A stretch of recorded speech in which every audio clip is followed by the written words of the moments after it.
ज़िंदगी के मुश्किल रास्तों पर चलते चलते कभी कभी दिल इतना थक जाता है कि एक कदम भी आगे बढ़ना मुश्किल हो जाता है।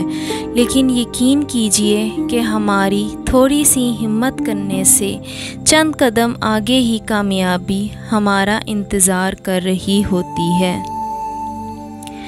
मंजिलें चाहे कितनी ही दूर क्यों ना हों, रास्ते हमेशा पैरों के नीचे होते हैं। इंसान हमेशा तकलीफ़ में ही सीखता है, खुशी में तो पिछले सबक भी भूल जाते हैं। ज़िंदगी बदलने के लिए लड़ना पड़ता है और आसान करने के लिए समझना पड़ता है।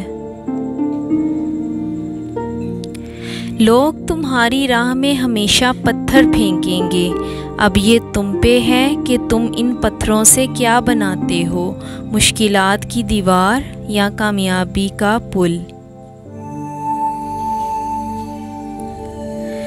हर तूफ़ान आपकी ज़िंदगी को तबाह करने नहीं आता, कुछ तूफ़ान आपके रास्ते साफ़ करने के लिए आते हैं।